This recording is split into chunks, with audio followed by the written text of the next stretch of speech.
Queremos, en nombre de toda la comunidad universitaria, de nuestra amada Universidad Nacional Experimental Simón Rodríguez, darles la bienvenida a ustedes. Acá se encuentran con nosotros dos invitados especiales, invitados internacionales, que gracias a la Universidad Internacional de las Comunicaciones están en nuestro país compartiendo sus conocimientos, sus experiencias, sus saberes. Quiero agradecer profundamente al vicerrector Luis Delgado y a la rectora Tania Díaz por permitirnos este momento, este compartir conocimiento entre universidades. Quiero que le demos un fuerte aplauso a la UNICOM, nuestra querida rectora Tania Díaz.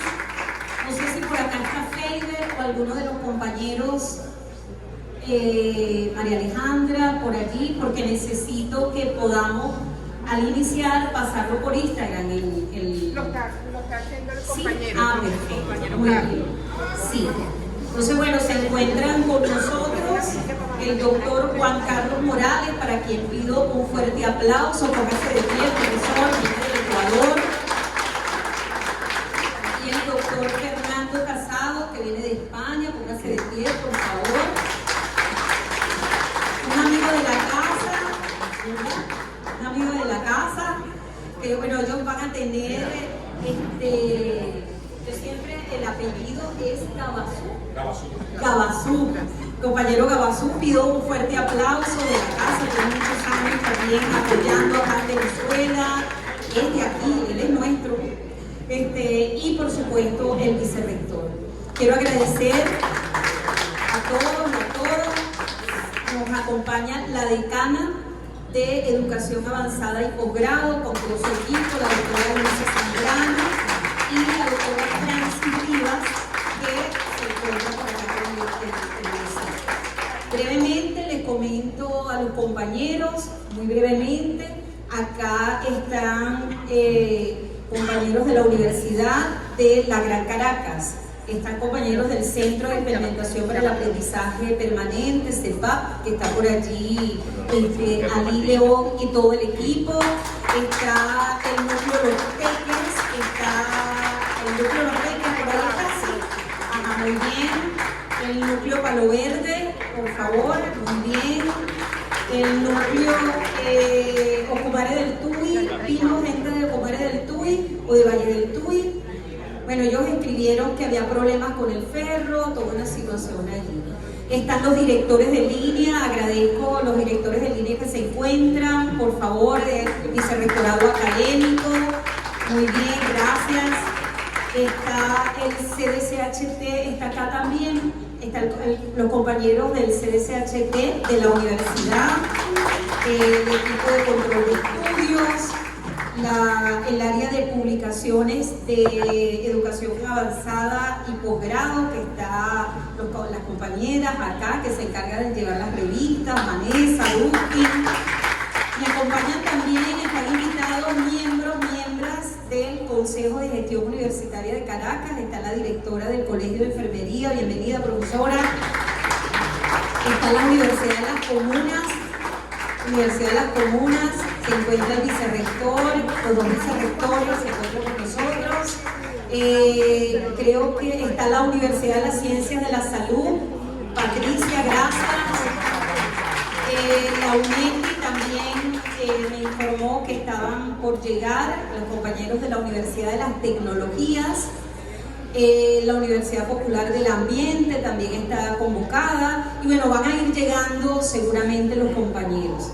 Es un placer para nosotros estar acá, y bueno, los vamos a dejar al vicerrector para que nos ubique un poco en esto que está haciendo la Universidad Internacional de las Comunicaciones y lo importante que es para todas las universidades venezolanas. Muchas gracias, doctora. Muy buenos días a todas ustedes, queridas profesoras, queridos profesores, rectores, vicerrectores, directores de institutos el área académica, de vicerrectores académicos, de investigación, pero todos los que estamos aquí. Miren, nosotros estamos trabajando por salir del laberinto del bloqueo, que también es un bloqueo de orden, un bloqueo irrestricto. Se habla de la guerra irrestricta, realmente la rectora ha hablado del bloqueo irrestricto que nos han. Y ese bloqueo está dirigido fundamentalmente contra un asunto que ahorita conversamos, es a bloquear nuestro espíritu, bloquear nuestra alma, nuestro espíritu cimarrón, el espíritu con el cual hemos hecho todo desde tiempos precolombinos, pasando por las luchas preindependentistas, las independentistas, hasta el día de hoy.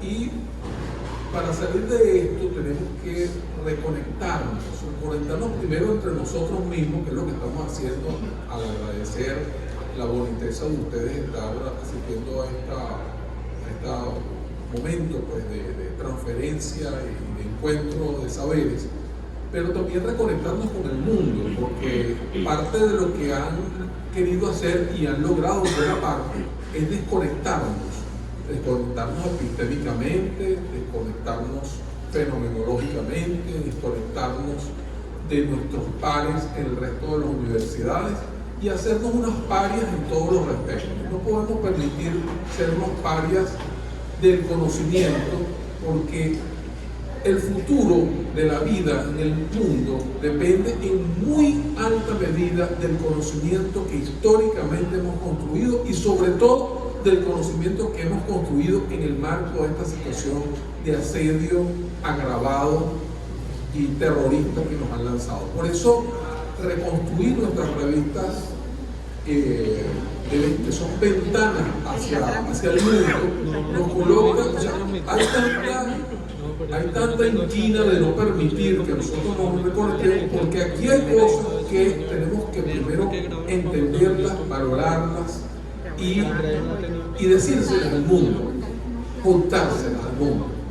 Y eso es lo que nos está ayudando un conjunto de camaradas, entre los cuales se encuentran estos dos camaradas que vienen tenemos Fernando es venezolano, español, ecuatoriano, pero bueno, en definitiva todos somos nuestroamericanos. Fernando Casado decidió nuestro americanizarse, ¿no? E igual nuestro compañero también. Entonces queremos darle la palabra para que nos hagan, probablemente solo tenemos ya una semana haciendo un taller intensivo, pero por lo menos que tengan una primera presentación y quedarnos con la tarea de ver cómo transferimos lo que hemos venido aprendiendo y cómo entre todos construimos la comunidad de vida y de pensamiento y de renacimiento que necesitamos. Bueno, muchas gracias y buenos días.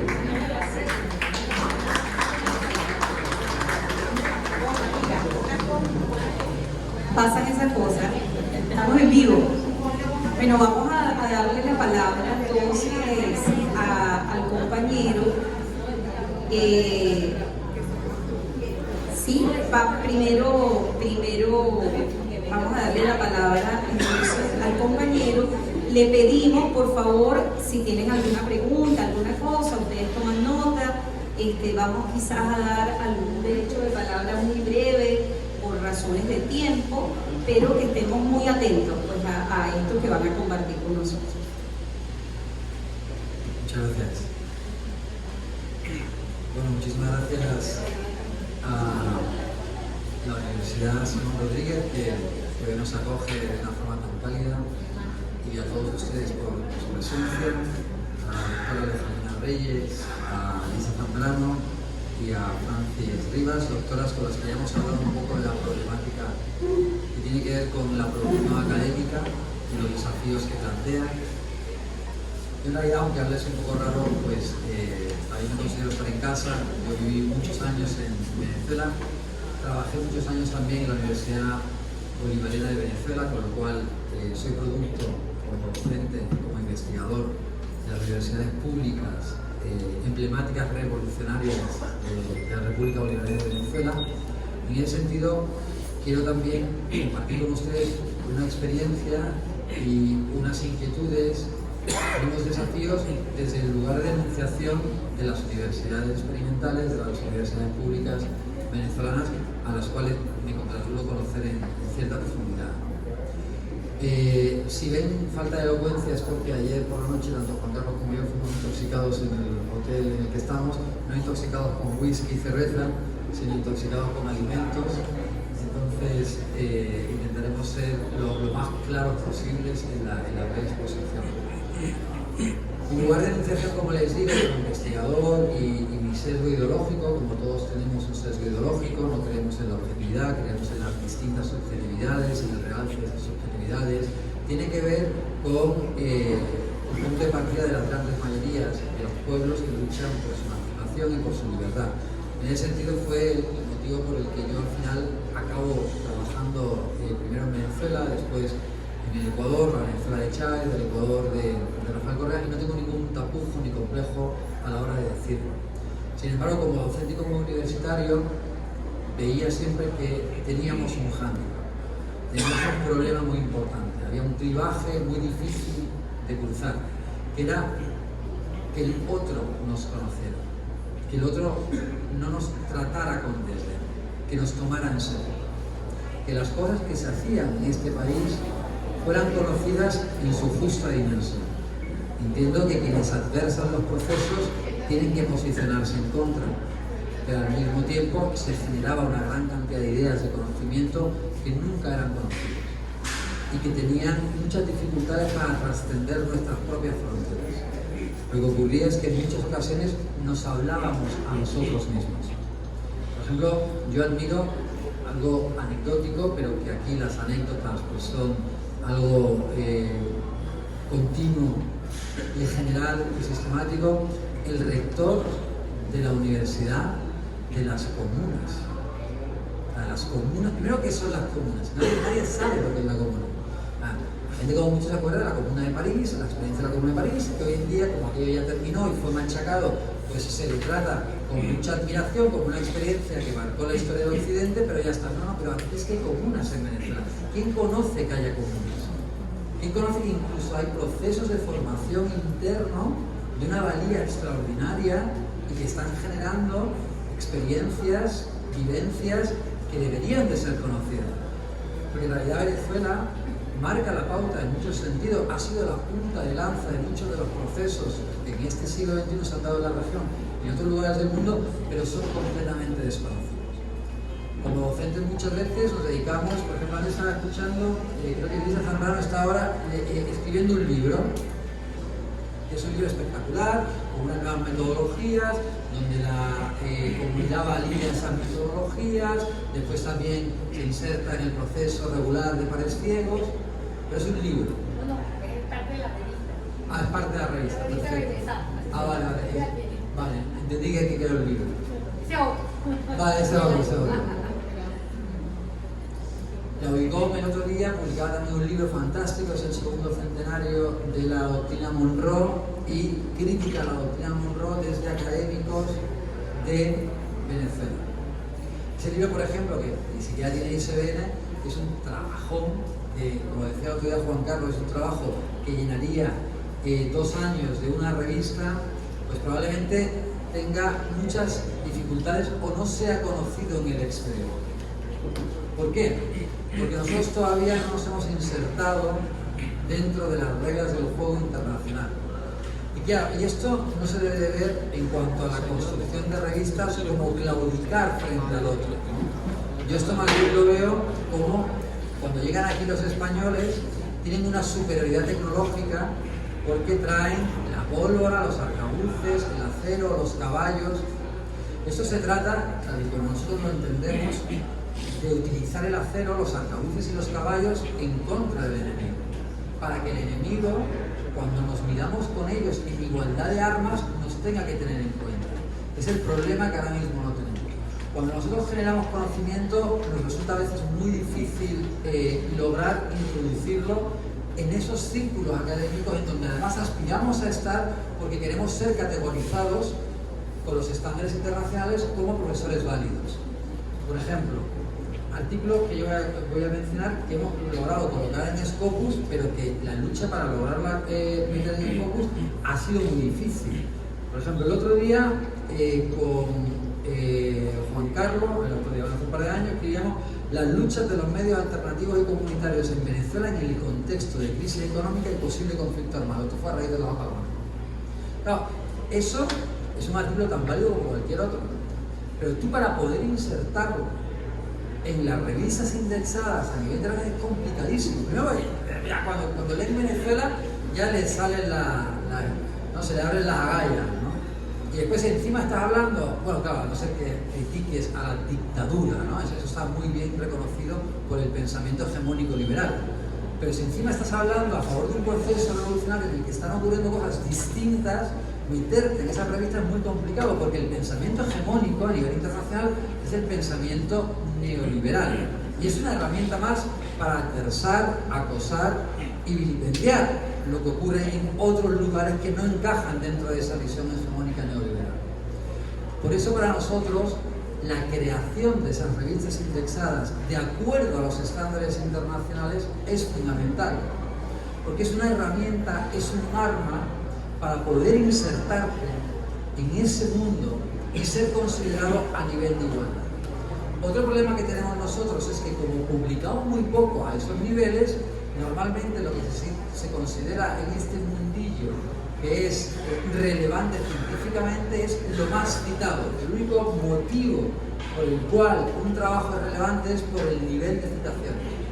Si nosotros generáramos revistas de calidad que pudieran competir en ese mundo con nuestros académicos, viéndonos y reconociéndonos continuamente, empezaríamos a citarnos con mucha mayor facilidad.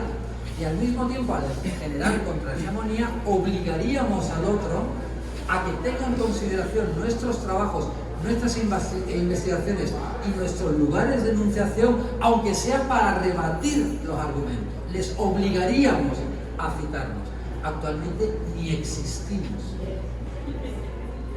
Entonces, por ese motivo, nosotros, primero con grupos de investigación, tenemos un grupo que es miembro de pleno derecho en Claxon, tenemos varias revistas, varias maestrías, intentamos generar esa disputa de sentidos utilizando las armas del enemigo, pero eso no quiere decir que no dejemos de utilizar las metodologías que consideramos como válidas.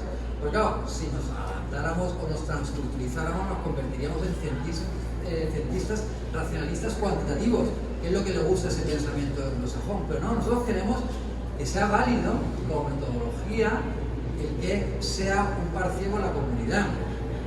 Queremos trabajos etnográficos, queremos trabajos cualitativos y no necesariamente cuantitativos. Queremos poner de manifiesto y en valor lo que aquí se produce continuamente y reflejarlo desde el punto de vista académico-científico. Pero lo tenemos muy difícil porque a veces, yo no sé si es por soberbia o por otros muchos motivos, por no haberle prestado atención o porque también son muchas las urgencias y muchos los problemas que hacen que estemos más centrados en la supervivencia que en otras áreas como es este tipo de planificación de revistas académicas. Pero lo cierto es que hay un flanco en el frente de batalla que tenemos totalmente desprovisto, totalmente vacío. Y por allí, en el plano académico, que a nosotros todos los que estamos aquí convocados nos interesa, el enemigo nos está haciendo trizas en ese frente, en ese flanco del frente. Entonces, de ahí la importancia que nosotros vimos también en la creación de revistas indexadas. En el lugar en el que trabajamos actualmente, la Universidad Técnica de Manabí, tenemos 3 revistas que además nos partimos en la cara, que además son de pensamiento contrahegemónico y donde nos partimos en la cara por ir cumpliendo con todos los criterios de indexación. Porque nosotros lo que queremos es que nos metamos en esos lugares, que otros académicos que tienen ese pensamiento contrahegemónico, que en muchas ocasiones no encuentran espacio donde publicar sus trabajos de investigación, tengan un lugar al que acudir. Y que de esa manera, publicando artículos en esas revistas, cumplan con los criterios de categorización que tendrían en Harvard o en haga falta, que se exigen los mayores requisitos de excelencia, porque es muy fácil en realidad, son requisitos de carácter formal. no se meten con tu contenido. Obviamente después hay otras muchas formas de saboteo, ¿no? Como cuando pudimos ver el otro día que la Universidad Bolivariana de Venezuela no aparece en el listado de revistas, los investigadores. Obviamente la Universidad Bolivariana no creo que tenga una revista como, pero ni siquiera los investigadores aparecían. No aparecía como una afiliación válida. Pero bueno, conforme vayamos generando revistas, conforme vayamos generando producción académica, al final tendrán que o darnos cabida o reconocer que tienen una guerra en contra de nosotros. Porque actualmente no, actualmente simplemente nos ignoran, ¿no? Entonces, bueno, eso es un poco a nivel introductorio el motivo por el que de alguna manera estamos acá, tanto Juan Carlos como yo, la gran preocupación que tenemos, la gran batalla en el plano académico que nosotros desde la contrahegemonía estamos librando. Y ahora pues le dejo con mi compañero Juan Carlos para que les haga una introducción un poco de cómo son estos talleres para desarrollar revistas. Lo que me interesa es que se desarrollen revistas de este estilo. Gracias.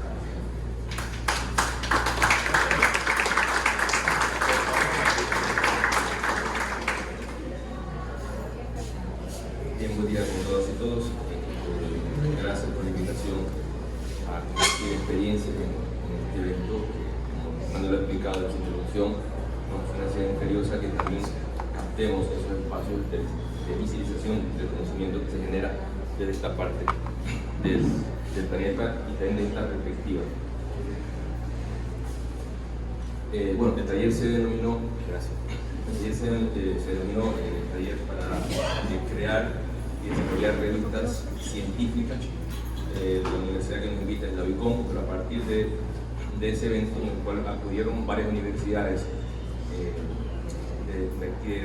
de carácter de Venezuela, se crea la necesidad de que este taller que hemos impartido genere un impacto mayor y que no solamente quede en una conferencia, en una charla, sino que sea el inicio para generar algún tipo de red de colaboración de universidades para formar algún tipo de portal de revistas o considerar un proyecto mucho más serio de gestión editorial.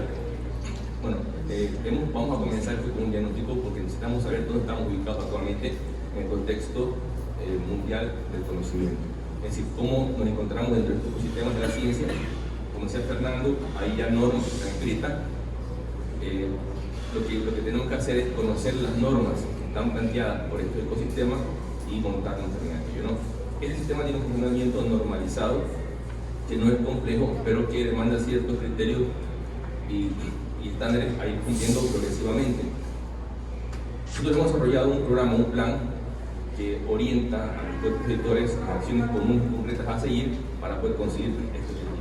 Pero partimos con un diagnóstico para ver dónde nos encontramos como país, en el contexto regional y en el contexto mundial. Perdón un poquito que sigo afectado, ¿no? con la garganta. Bien, entonces, bueno, esto es un concepto básico. Si podemos avanzar, ¿no? Adelante. Uno más.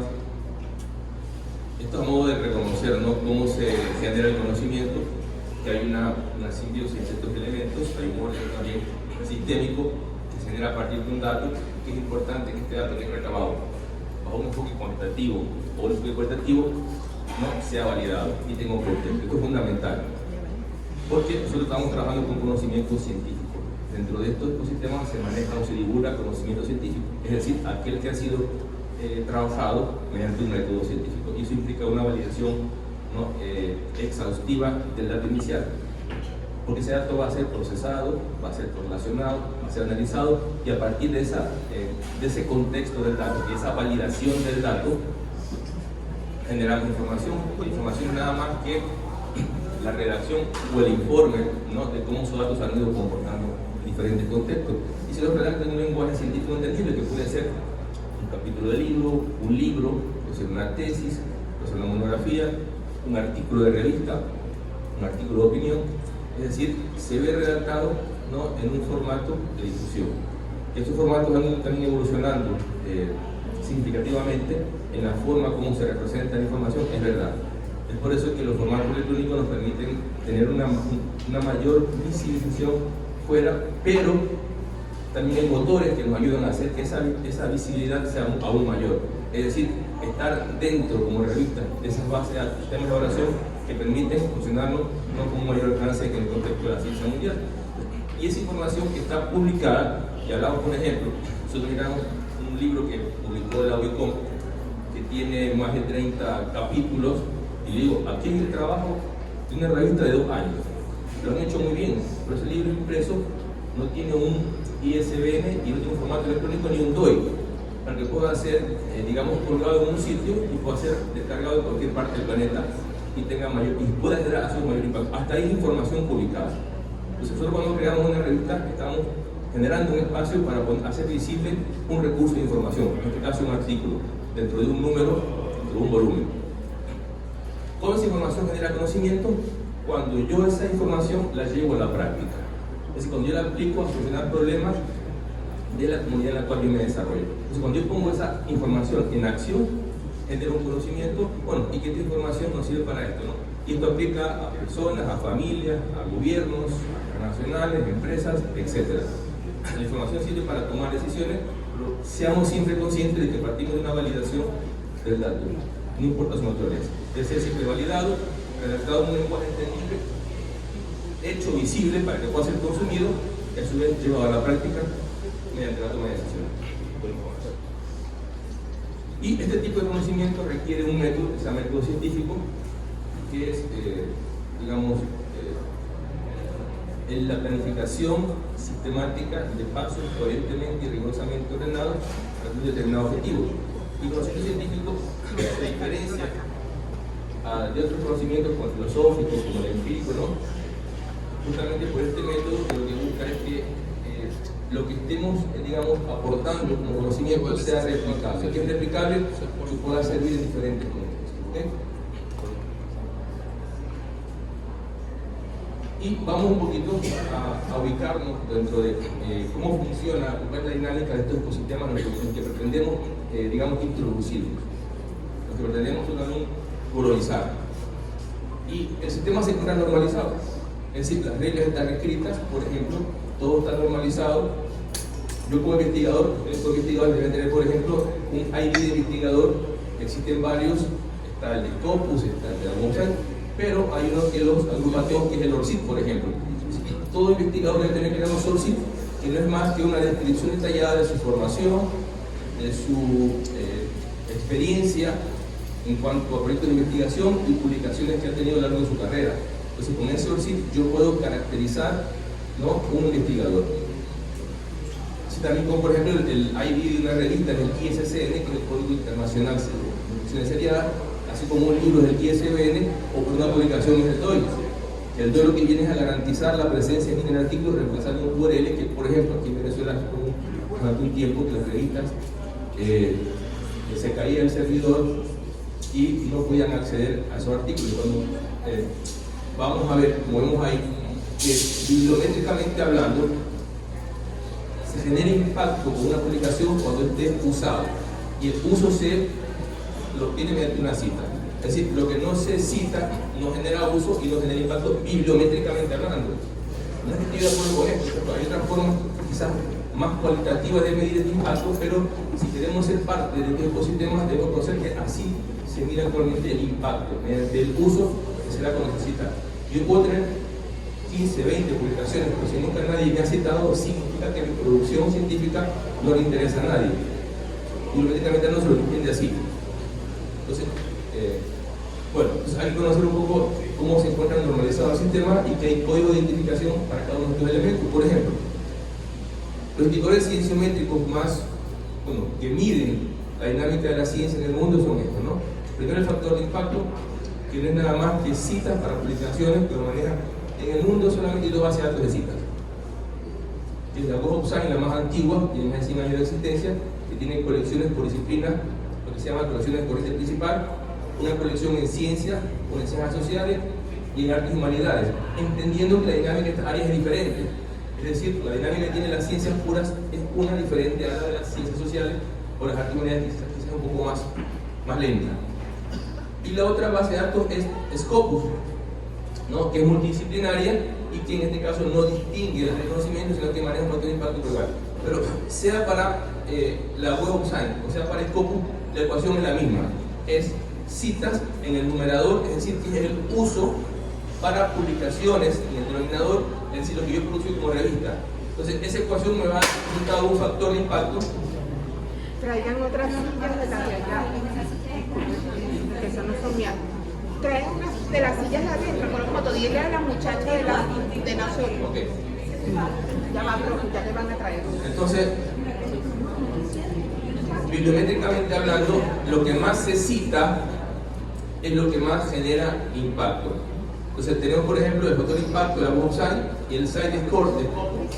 Lo que cambia solamente es si el numerador es citas, uso, y el numerador de publicaciones, que lo más citado genera mayor impacto.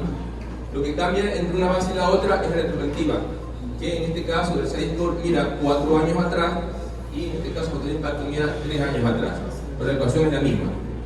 Hay otro indicador también que se llama el índice H, que viene nada más una correlación histórica entre lo que una universidad, un investigador, un país ha publicado durante toda su vida y ha sido citado.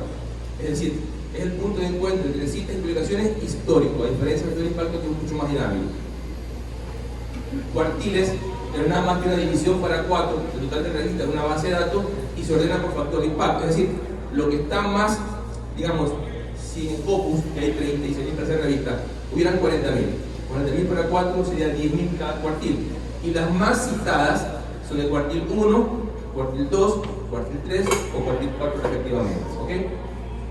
Y percentiles es nada más que un afinamiento por cuartiles que indica una función exacta entre un cuartil. Por ejemplo, un percentil de 95 significa que se encuentra en el cuartil 1, las más citadas. Entonces, estos son los indicadores que miden de una forma cuantitativa la dinámica de la ciencia del planeta y que están obligando a ser parte de esta ecuación de impacto mediante citas, que solamente la manera no base de datos en el mundo, que es Scopus y la website. Que querramos o no, estemos de acuerdo o no, si queremos tener visibilidad y presencia mundial, requerimos ser parte de estas bases de datos.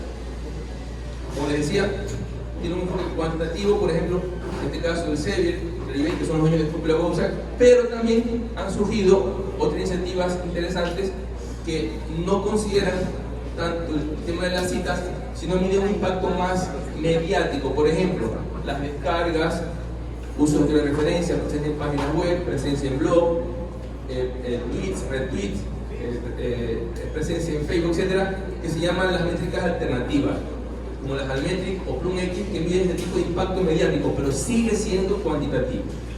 Es la forma de medirlo.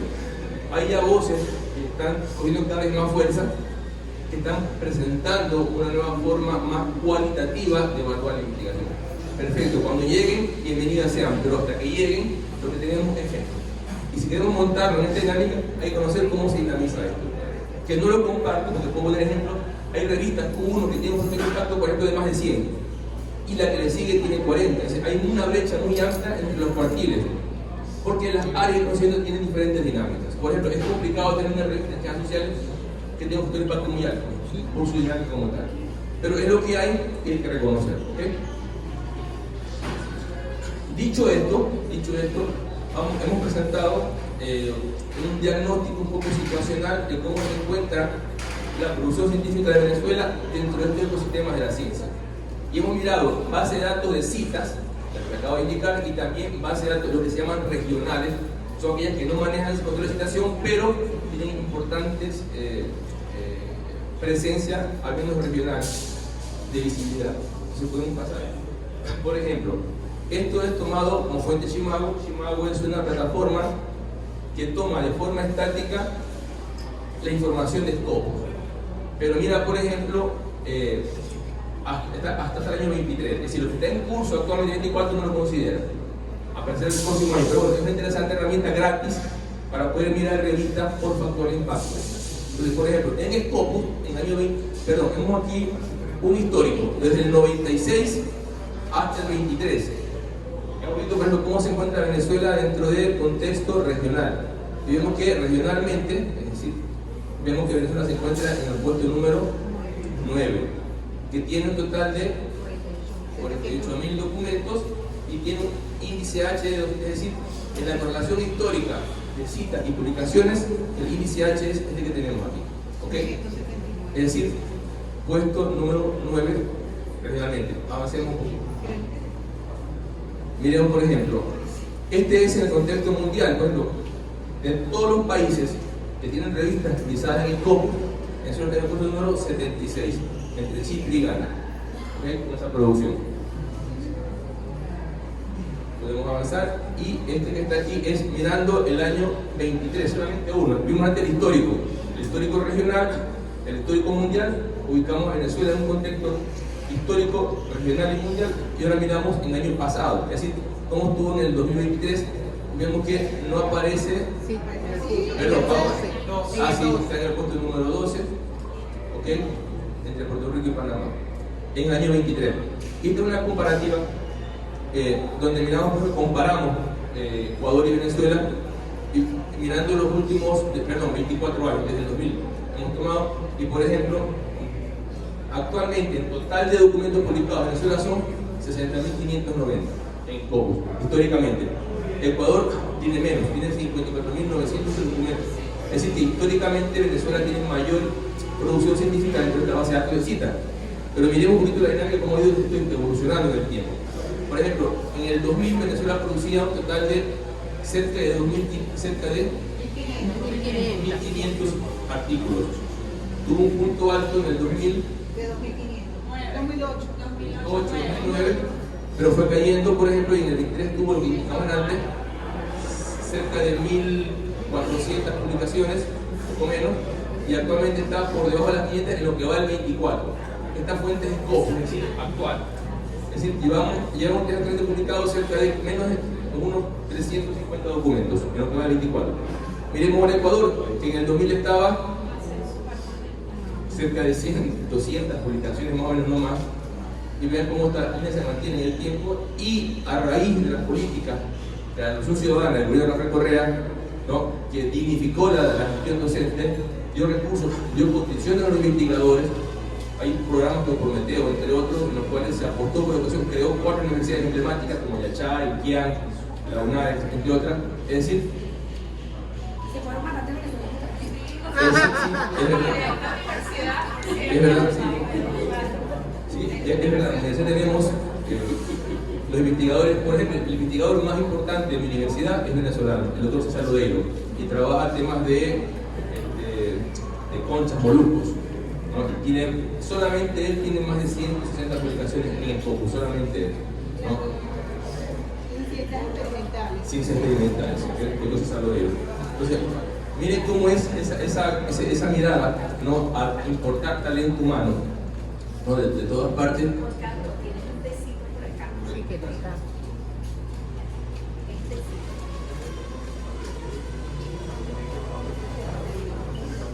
Vemos cómo, por ejemplo, Ecuador comienza a crecer de una forma sostenida, ¿no? Y por ejemplo, en el año 2022 llega a publicar cerca de, me parece que son 7.000 artículos.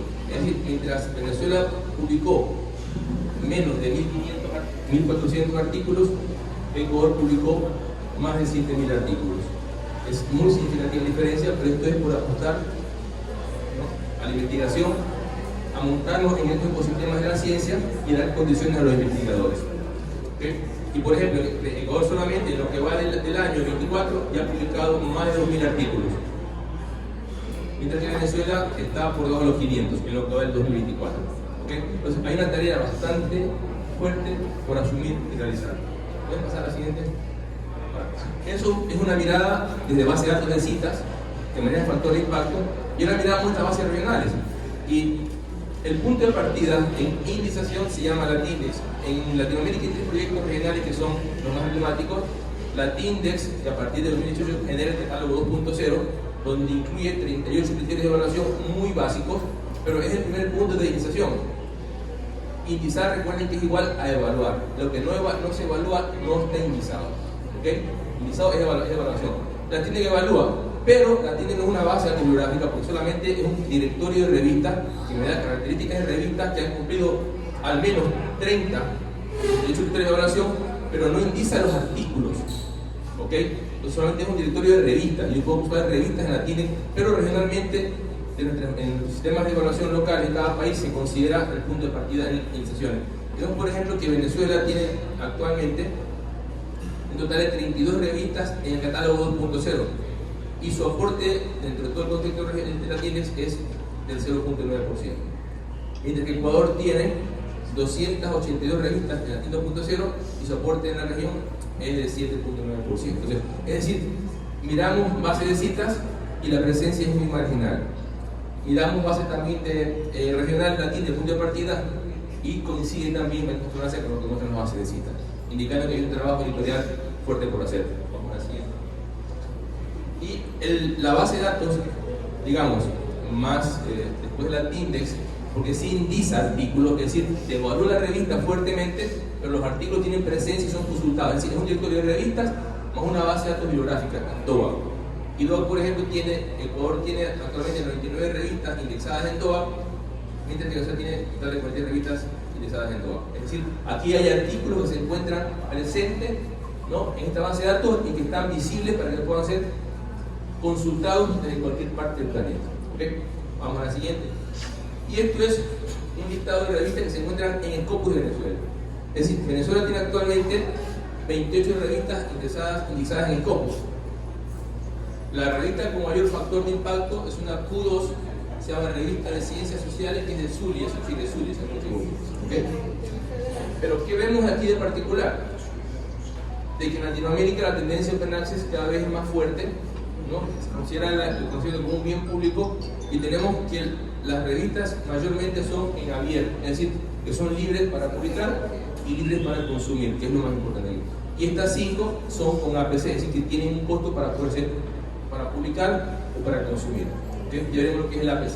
Pero bien, entonces Venezuela tiene presencia con 28 revistas dentro de la base Scopus y vemos que la mayoría son trabajadas o editadas por universidades. ¿Okay? Y estamos ubicados ahí. Ahora podemos mirar, por ejemplo, presencia en la website en Clarivate. Aquí hay un enlace. Esta presentación la puedo compartir con ustedes, la pueden revisar. Tenemos, por ejemplo, presencia en la website. Redalic. Los proyectos regionales más fuertes que tenemos son Redalic y Cielo. ¿Okay? Redalic es un proyecto de la UNAM que también evalúa en esa revista, entre los catálogos, cuando cumplen criterios importantes de evaluación y tiene importante visibilidad regional. Pero para llegar a Redalic hay que caminar primero por la Index, por DOAX y cumplir los criterios de evaluación en cuanto a tiempo y características de inclusión. Y Cielo, que es una colección importante ordenada por países, que hay países de todos los continentes, me parece ya, fuerte en Latinoamérica, que actualmente, sí, hace unos 5 años atrás, más o menos, no sé, fue comprada por la WebOfScience. La WebOfScience inicialmente era Thomson Reuters, una empresa anglo-sajona, que fue comprada por los chinos. Es decir, los chinos, que saben cuán importante es el conocimiento, son los dueños de la WebOfScience y ahora se llama Clarivate Analytics. Y también compró la colección más importante regionalmente, que se llama Cielo. ¿Para qué la compró? Está todavía esperando, porque después de 5 años de ser parte de Cielo, de la WebOfScience, Cielo sigue igual, es decir, no ha evolucionado en nada. Y aquí yo les contaba a los compañeros que me recuerdo, ¿no?, esas políticas, ¿no?, por ejemplo, de Microsoft hace años atrás, o te compro, te hundo, cuando teníamos, por ejemplo, un WordPerfect, que era una plataforma genial para editar textos, mucho más, digamos, versátil y eficaz que Word. Pero ¿qué pasó? Compró Microsoft WordPerfect y la tiró a la basura. ¿Para qué? Para que se funcione Word en el mundo. No me extraña también que sea la política en este caso de Clarivate, porque Cielo sigue con una presencia y programación bastante arcaica. Es decir, no ha desarrollado en los últimos 5 años. Pero es nuestro proyecto emblemático regional más emblemático, ¿no? Es decir, es una apuesta para ser utilizados en Cielo. Y luego también, como indicaba, que es el primer punto de partida para hacer visibles nuestros artículos. Con un pinchazo llega a él. Hay también un concepto al cual nos estamos enfrentando. Es un mal emergente que se llama revistas depredadoras, que es muy complicado decirle tú eres depredador porque te demanda. Por ejemplo, en España la MDPI facturó más de 80 millones de euros de universidades públicas. ¿Qué tan ético es que el gobierno financia las universidades de investigación pública y este investigador publica su revista, su hallazgo, su novedad en una revista que esté a pago?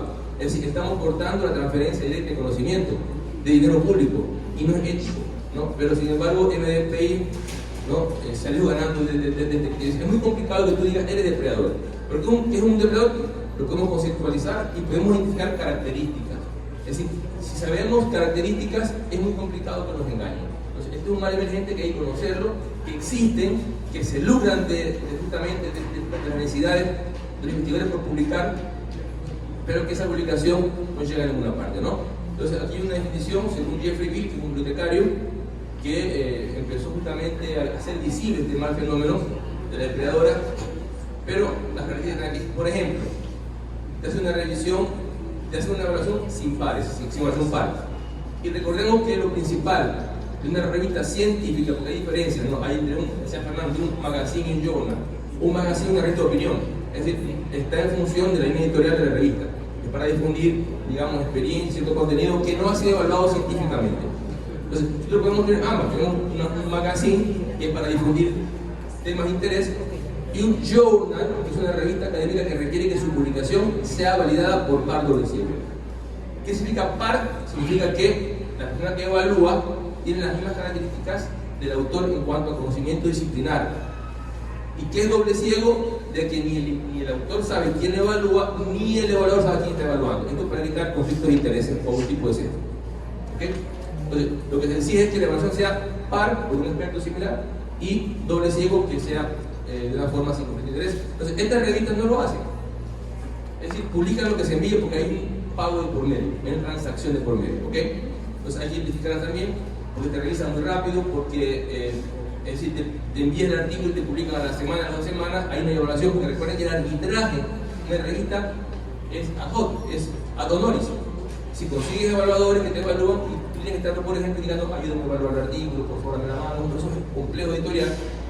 Y hay tiempos, es decir, lo que están indicando es de que ese artículo nunca ha sido evaluado por nadie. Que publican muchos artículos, cuando ustedes entren en esta dinámica de revista, los que trabajan saben que cuán complicado es sacar un número de calidad. Es decir, publicar un mínimo de 8 artículos por número tiene su rigurosidad en cuanto a la evaluación de los manuscritos, la parte de la edición, la publicación, y publicar muchos artículos al año significa de que no han sido evaluados ni arbitrados por nadie. Lo que buscan justamente una transacción, ¿no? Es un negocio. Cobran tasas para publicación, usan, por ejemplo, nombres parecidos a revistas prestigiosas. Es por eso es importante que sepamos distinguir. Cuando hablamos de indexaciones, significa presencia, evaluación de esa revista y presencia en esa base de datos. Entonces, al ser indexada la revista, esta base está heredando la calidad de la base de datos a la revista. La revista, en consecuencia, a sus artículos. ¿Okay? Y da cierta garantía de que esa referencia sea tipológicamente confiable. Entonces, ¿qué pasa en esta revista? Te engañan. Te dicen, por ejemplo, estoy indizado en ProRef. ProRef es un generador de hoy, no es base de datos. Dice, estoy indizado, por ejemplo, en Mendeley, es un motor de referencia. Es el escopo, pero no te evalúa. Estamos, por ejemplo, en, es decir, te inducen a un engaño. O sea, hay que saber reconocer cuáles son las bases de datos bibliográficas y sistemas de evaluación que sí evalúan las revistas y de la visibilidad y presencia. Entonces, tienden al engaño y, bueno, entonces son características que hay que identificarlas cuando vamos a consumir artículos y cuando vamos a publicar artículos. Y no ser engañado porque, recuerden, en la primera lámina que decía, dato, y recuerden que la ciencia se construye sobre ciencia. Es decir, yo para poder generar un nuevo conocimiento debo conocer el estado del arte. Debo conocer todo lo que me antecede como investigador, lo que esté publicado. Y, por ejemplo, si solamente consulto, si soy muy eficiente y consigo solamente publicaciones o referencias en español, me llego máximo al 6% de la ciencia publicada en el planeta y 2 por fuera del 94% que se escribe preferentemente en inglés. Entonces, vean ustedes que cuán importante es en ese círculo inicial que sea dato, variación del dato, es que yo tome como referencia para mi estado del arte, ¿no?, fuentes tipológicamente confiables. Es fundamental. Dicen los jóvenes, y garbage in, garbage out. Si basura entra, basura sale. Y si yo fundamento de investigación con artículos tomados de revistas, lo que estoy generando al final también es basura. Entonces es importante que nosotros validemos las fuentes de información, tanto para la parte teórica también, como el rigor metodológico en la captación de datos. ¿Okay? Para llegar así a generar información confiable, publicarla y que ese conocimiento sea replicable y corresponda a la realidad a la cual se debe, en este caso, la universidad, ¿no?, etc. Podemos avanzar. Y llegamos a un concepto que se llama Open Science o ciencia abierta, que no es nuevo. Desde el 2000, con la iniciativa de Budapest, empezó como una forma de reducir brechas del conocimiento muy marcadas en el planeta. Hay regiones que están muy desarrolladas, no voy a discutir por qué se han desarrollado más que otras, pero esa diferencia, ¿no?, intenta un poco reduciendo la brecha del movimiento Open Science, que tiene varios pilares. No solamente el más conocido es el Open Access, que es acceso abierto a publicaciones, pero es un conjunto de elementos que son, digamos, los que articulan que nosotros lleguemos a generar una publicación. Por ejemplo, metodologías abiertas, datos abiertos, procesos abiertos, ¿no?, etcétera. Es decir, son diferentes elementos, ¿no?, que interactúan para que podamos generar, en este caso, publicaciones. Aunque el más conocido es el Open Access, que es acceso abierto a publicaciones, esto implica una serie de elementos que interactúan para poder generar un movimiento de ciencia abierta, ¿no? ¿Cómo vamos a avanzar? Bueno, en esta gráfica un poco se entiende, ¿no?, la dimensión de lo que es el Open Science. Por ejemplo, aquí tenemos el Open Access, que solamente es uno de sus elementos, ¿no?, que implica liberación de publicaciones, llámese libros, artículos de libros, artículos, patentes, etc. ¿Okay? Pero también tiene, por ejemplo, datos abiertos, metodologías abiertas, entre otros elementos más. ¿Okay? Y llegamos a este concepto, Open Access, que es liberación de publicaciones en abierto, que tiene varias modalidades, puntas verdes, doradas, según sea o no la inclusión de un costo APC para publicar o para consumir. Entonces, hay revistas que son gratis para publicar, pero para consumir están a pago. Y es muy usado de que el autor pague el APC para que sea liberado. Porque lo que interesa en este caso el autor es que sus artículos, sus libros, sus capítulos, ¿no?, sean leídos para que puedan derivar en citas y generar impacto. Porque biométricamente recordemos que lo que mueve el impacto son las citas, hasta que se cambie lo que hay. Entonces, hay una definición de acceso abierto que en América Latina el movimiento es bastante fuerte. Si miramos, por ejemplo, el caso de Venezuela, de 28 revistas, 23 son en abierto, 5 a pago. Y si miramos entre esta base de datos, en América Latina, la mayoría, ¿no?, son en abierto, porque se considera como un bien público el conocimiento generado desde la región. ¿Podemos avanzar? Bueno, y llegamos al tema de revistas. Porque las publicaciones se hacen preferentemente en revistas. Actualmente la dinámica de las publicaciones, ¿no?, hace que el medio más común para difundir conocimiento sean entre revistas científicas. ¿Okay? Y vemos aquí las problemáticas más comunes que tienen todas las revistas, las pequeñas, todas, pequeñas o grandes, ¿no?, como por ejemplo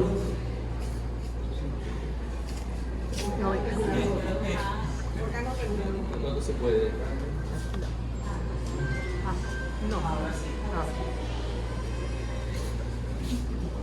Es decir, tienen temas de comunicación tanto interna como externa, es decir, a la interna entre el cuerpo editor, el cuerpo editorial, entre el equipo técnico, o como también externa hacia los autores o los que leen la revista, ¿no?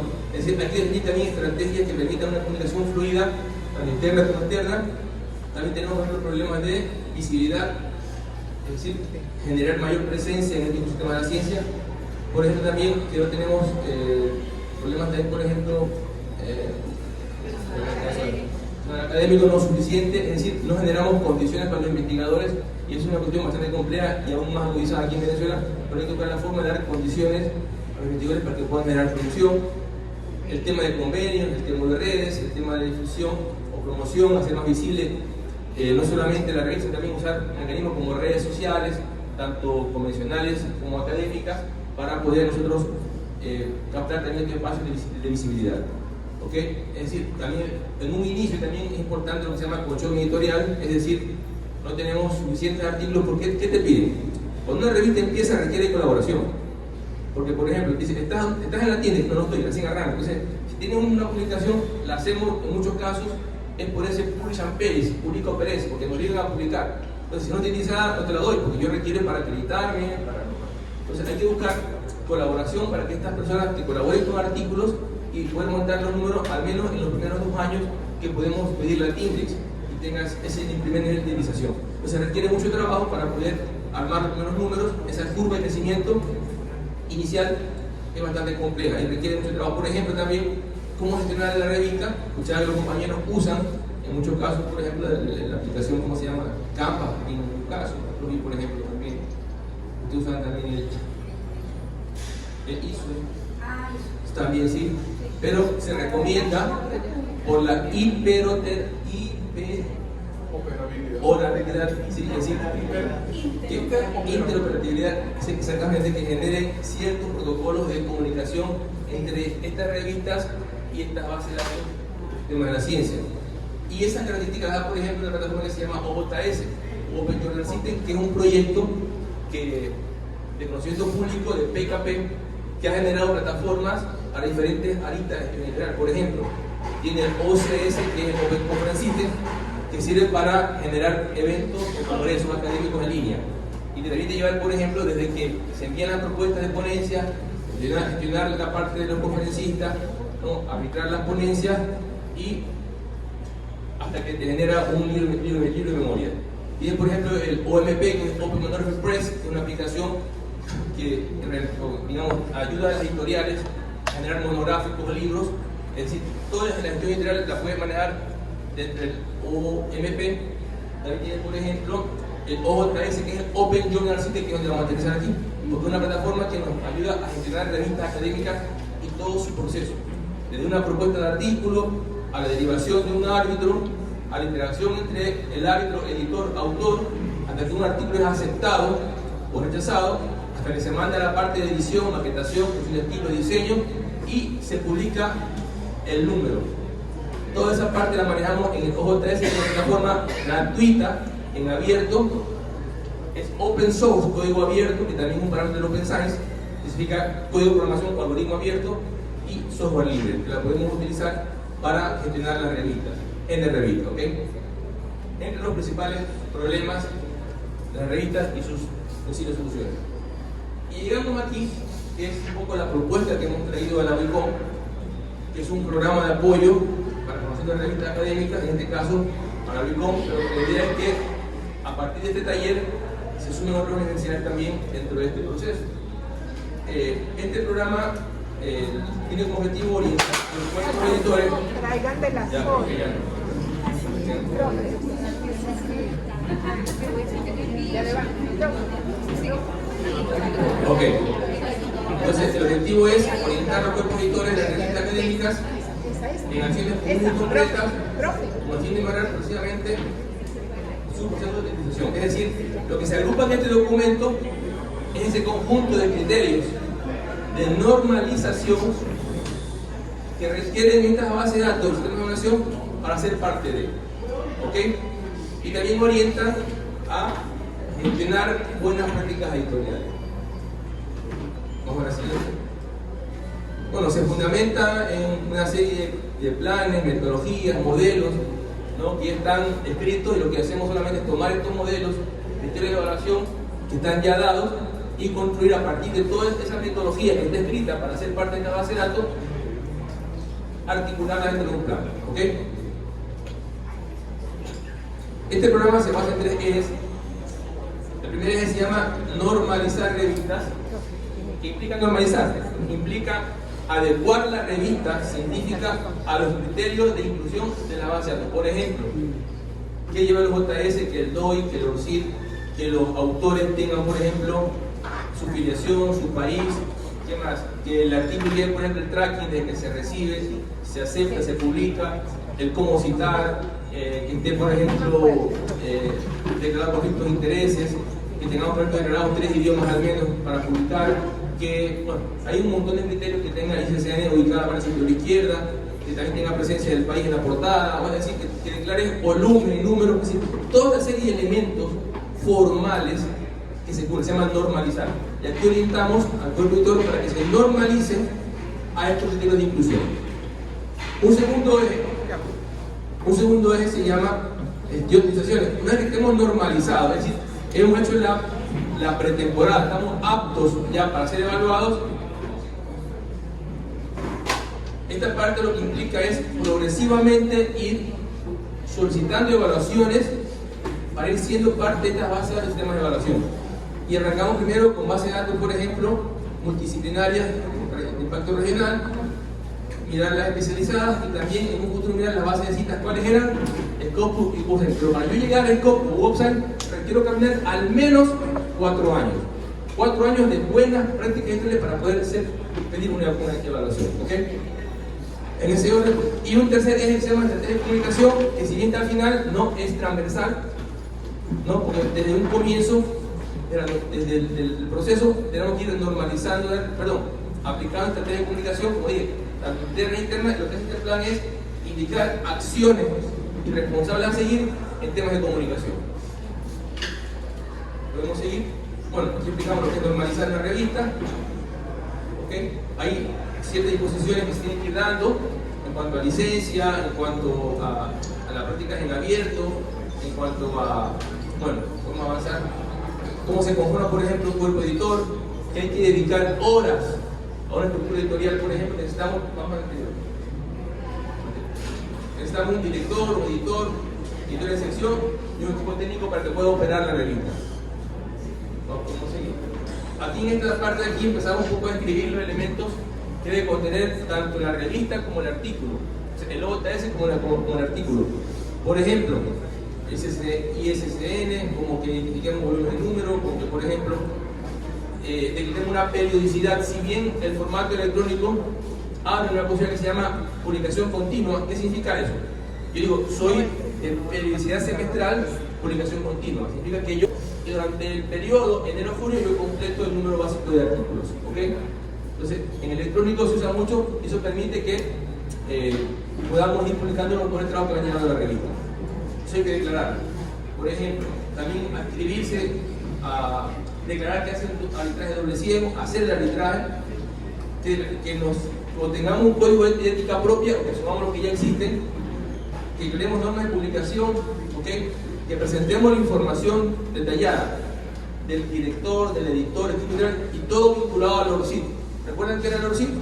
El ORCID es, digamos, el código que agrupa las características, en este caso, de los investigadores. ¿Okay? Etcétera. Podemos seguir. Por ejemplo, tenemos catálogos, tabla de contenidos, que en la revista, por ejemplo, presente el nombre, número, volumen, ¿no? Dirección, etc. Es decir, todo lo que está aquí es lo que te pide, se construyó en base a revisar criterios de la Web of Science, del COPU, del Cielo, del Redalí, hacia abajo, ¿no? De DOAC, de la TINDEX. Es decir, están aquí incluidos todos estos criterios que si normalizamos la revista pudiéramos desde ya estar preparados para ser parte de esta base de datos. ¿Okay? Eso es normalizar. ¿Podemos seguir? Aquí, por ejemplo, hay dos modelos. Decía Fernando, en nuestra organización tenemos 13 revistas, pero en la facultad nuestra, que es Ciencias Humanas y Sociales, tenemos 13. Por ejemplo, Reuso fue una revista amplia en Ciencias Sociales, que fue la más antigua, ¿no? Pero luego nos dimos cuenta de que si somos muy amplios, tenemos un techo muy próximo en indiciaciones. Que las revistas que más creen son las que son específicas a un área. Y por ejemplo, hemos ido creando revistas en psicología o en derecho. En el caso Nullius, el doctor Casado es el director de Nullius, de una revista de pensamiento crítico en el ámbito del derecho. Y está, por ejemplo, dentro de la TINDEX y otros índices más. En el caso de Reuso, que es más antigua, estamos dentro del Cielo, Redalí, DOAC y otros índices más colocados en la revista. Y estamos actualmente siendo evaluados por las emergentes de la Web of Science. Esperemos estar pronto en la Web of Science. Pero eso, para llegar ahí, implica un trabajo fuerte de gestión editorial y compromiso de buenas prácticas para poder lograr esas indiciaciones. Bueno, hay ciertos aspectos formales que tienen que seguir cumpliendo en el modelo gráfico, que es lo que acabo de colocar en la parte teórica, ¿no? ¿Podemos seguir? También, por ejemplo, hay que tener en cuenta criterios de calidad informativa de la revista, como por ejemplo identificadores, ¿no? Es decir, presentar información del grupo editorial, es decir, hacer visible también el tracking de la publicación, ¿okay? Presentar sumarios, etc. El resumen, el abstract también declaremos al menos 3 idiomas. Eso implica que nosotros el español, que digamos es natural, pero que al menos durante un volumen publiquemos algún artículo en inglés o en un tercer idioma que declaremos, que en este caso fue el portugués, ¿no? ¿Podemos seguir? También criterios de calidad del proceso editorial, es decir, la humanidad, pertinencia, es decir, que mantengamos una línea editorial, que la creemos, por ejemplo, definamos las líneas de publicación y que no publiquemos nada que esté fuera, es decir, que haya humanidad y pertinencia, que seamos puntuales en abrir los números, ¿okay? Que exista el anonimato, el conflicto de intereses se lo pueda eliminar, y también que todo lo que se genere como respuesta al proceso sea motivado. Por ejemplo, envías la propuesta, el editor la recibe en general, la dirige un editor de sección Este le envía arbitraje. De entrada, si el artículo, por ejemplo, no pertenece a la línea de trabajo de la revista, de publicación, o no cumple aspectos básicos, o el editor cree que no tiene ningún impacto o pertinencia a lo que está presentando, lo puede descartar. Si el editor cree que ese trabajo puede ser publicable, aporte en algo, está metodológicamente bien diseñado, lo deriva a un editor de sección especialista y está subido a un árbitro. ¿Okay? Esa respuesta o interacción lleva o conduce a una decisión final, que es aceptar con observaciones o rechazar. Pero tanto la aceptación como la respuesta debe ser motivada. ¿Qué quiere decir? Explicando al autor por qué motivos se rechaza su publicación, ¿no? O por qué motivos se acepta, pero con ciertas observaciones, que es lo más común. ¿Okay? También cumplir criterios de calidad científica, por ejemplo. Esto es importante, el tema, lo que se llama endogamia. Bueno, reconocer que las revistas, bueno, si hacemos una revista aquí para la Universidad Simón Rodríguez, la editamos, pero no es nuestra, es de la comunidad científica. Y hay porcentajes de endogamia mínimos a cumplir. Por ejemplo, el 75% de los artículos máximos deben ser externos. 25%, es decir, lo mínimo para arrancar pudieran ser 8 artículos por número. Es decir, si somos semestrales, que es lo que se recomienda, serían 16 al año. Entonces, una red debe producir al menos 16 artículos al año en sus dos números. ¿Ok? Eso implica que al menos máximo 2 en cada número sean locales. Es decir, 4 al año. Y lo demás debe ser conseguido fuera. Es por eso importante establecer redes de colaboración para que, si yo aquí no publico, de repente publico en la revista de la universidad amiga y nos podemos ayudar de esa forma, porque esto es a cumplir sí o sí. Vean ustedes la diferencia entre un magazine y un journal. También es lo que inclusive en el cuerpo editor, por ejemplo. El comité científico no puede ser de la misma universidad. Hay que buscar también un cuerpo científico externo, inclusive no puede ser, digamos, un cuerpo externo y todos son, por ejemplo, de Perú y Cuba. No, hay que ver inclusive diversidad geográfica dentro del comité editorial. Eso todo se lo evalúa. ¿Ok? Entre los criterios de calidad de las revistas. Bueno, también funciones propias de cada revista, cómo se debe estructurar, roles de cada uno, podemos seguir.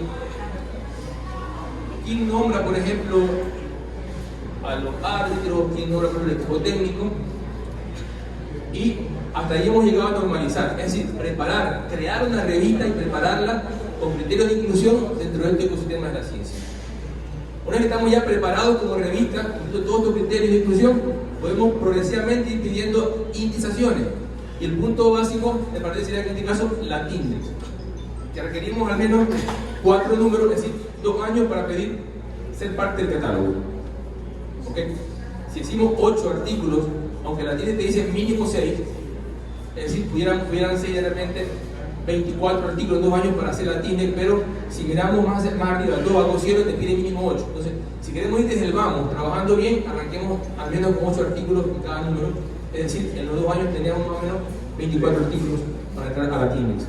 ¿Okay? De la TINDEX avanzar por DOA, DIALNET, REDIP, otro más, OAI, etc., hasta llegar a estar preparado para hacer REDALIC en ese orden y luego Cielo. Pero hay una experiencia importante con reuso.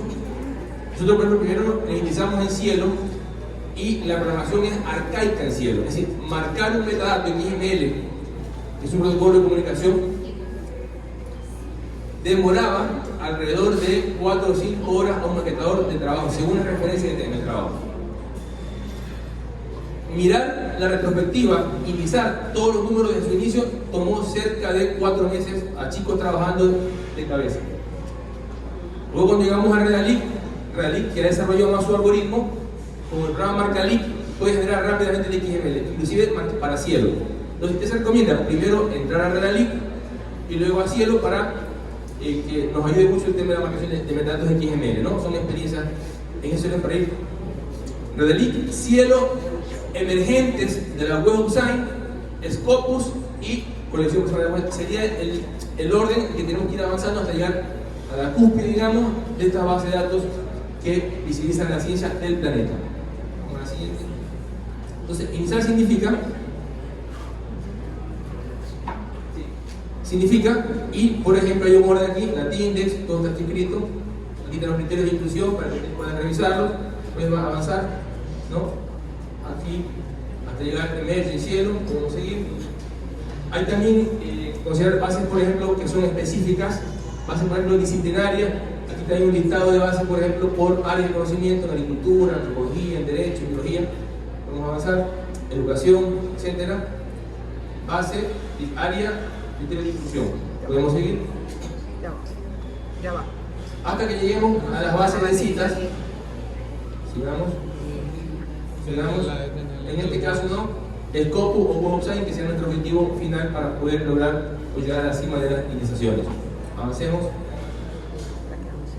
Y el que se llama estrategia de comunicación, que lo que hace es orientar a los miembros de revista en acciones de coordinación con el Departamento de Comunicación, Relaciones Públicas, para que podamos nosotros, por ejemplo, hacer visible un corpus paper, montar los números, hacer, digamos, también visibles en redes sociales los mejores artículos. Es decir, hay un grupo de estrategias, podemos irla pasando. Podemos ir pasando. ¿No? Bueno, primero están los puntos como el orden sistémico, ¿no? El efecto temático de la revista, concepto objetivo, definir las acciones de difusión, establecer responsables, generar redes de colaboración y medir el impacto. Ese es el orden o el contenido digamos, de este que se llama comunicación. Avancemos. Está explicado qué significa adscribirnos a una temática. El público sería en este caso potenciales lectores, potenciales autores y bibliotecas universitarias. Avanzamos. Aquí hemos definido acciones en un nivel básico y avanzado para cada uno de estos actores. Por ejemplo, para los lectores, qué hacer y responsables, seguimos. Ya va. ¿Sí? Por ejemplo, para adelante. ¿Sí? Ahí.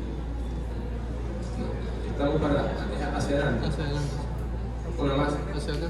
No, vamos adelante, Ya va, a la es que 46. Ahí es. Correcto, vamos. Ese es Entonces, acciones, bueno, a la que sigue. Sí, porque ese es algo así. Así. La siguiente 47. Ya. Acciones, por ejemplo, en un nivel básico y avanzado para los lectores, vamos siguiendo. Para los autores también en básico y avanzado, seguimos. Y también para las bibliotecas en básico y avanzado, podemos seguir. También definir quiénes son los responsables de cada una de estas acciones, qué hace el director, qué hace el editor, qué hace el equipo técnico y qué hacen los autores. También es importante esto, ¿no? Generar redes de colaboración, es decir, entre universidades, generar espacios que permitan intercambiar, no solamente, digamos, porciones editoriales, sino también árbitros, comités científicos y que podamos optimizar recursos trabajando de una forma colaborativa en red. Esto es muy importante, ayuda muchísimo para digamos, el desarrollo de una revista, desde el vamos en ese curva de crecimiento. Y esto es muy importante, ¿no? Siempre implementar acciones de medición. Recuerden que lo que no se evalúa no puede mejorar. Necesitamos siempre medir nuestro impacto para corregir lo que no estuvo bien o para potenciar lo que se ha hecho bien. Y aquí hay varias estrategias, por ejemplo, como las encuestas, ¿no? Mediante correo electrónico, estadísticas que traen los JS, Google Analytics, Twitter Analytics, Facebook Insight, o también las métricas alternativas como, por ejemplo, Almetric o PlumX, que también te miden ese impacto. Si no es control de citas, es un impacto mediático. Y una forma también de medir ese impacto de la revista. Y esta es una propuesta que es unos productos por la Wicom. Establecemos, por ejemplo, un mapa de proceso que, si lo asumen, ¿no? Pudieran conseguir en este caso lo deseable. Es un plan a 4 años, está aquí indicado, ¿no? Los documentos que se vienen generando, el flujo que indica, ¿no? Primero normalizamos, cuando estemos normalizados, entramos al portal de revistas, luego vamos iniciándonos regionalmente, los disciplinarias, hasta llegar tentativamente en este año a ser parte de al menos las emerging de la Web of Science, dentro de un plan. Aquí están los responsables a cada nivel y también las formas de medición, indicadores, por ejemplo, que como si arrancamos ahora, al menos el 100% de una o de esas revistas deberían tener 2 años todas normalizadas, que es acogerse a estos criterios de inclusión. Luego también, al menos, como requerimos 2 años mínimo por Latindex, que al menos a final del 25 tener las revistas dentro de Latindex y al menos 2 o 3 bases regionales también importantes.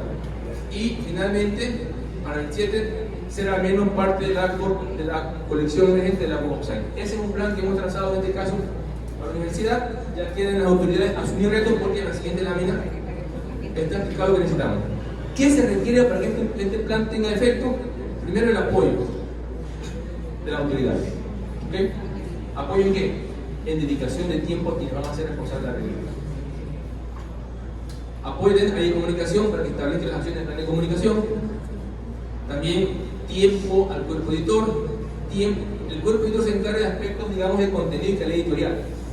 Pero aquí el equipo técnico se encarga de normalizar, de indizar, montar números, maquetar, diseñar, ¿no? Marcar metadatos. Es decir, hay un montón de acciones que tienen esta responsabilidad. Sí, mucho trabajo ahí. El que lo hace sabe. También traductores de apoyo, porque si mandamos, por ejemplo, nos abrimos al inglés, ya requerimos también que sea revisado, ¿no? En cuanto a la traducción, o al menos, ¿qué hacemos normalmente? Hacemos un artículo y usamos un translator para el resumen, a menos que tener a alguien que maneje traducciones para que el resumen esté, digamos, bien redactado. ¿Okay? Y también algún fondo de apoyo económico para cuestiones básicas. Por ejemplo, si bien es cierto, hay un DOI que puede ser free, como el de Zenodo, por ejemplo, ¿no? Ya estas aplicaciones como otras se vienen, por ejemplo, adaptadas con plugin para Crawler, por ejemplo, ¿no? Que requiere un pago mensual de al menos 200 por una revista o 500 corporativos más o menos. No son casos tan fuertes, pero que, por ejemplo, si se unen 5 universidades, 500 al año, generamos Crawler, no es algo caro. O en su defecto, también usar DOI free, como por ejemplo Zenodo.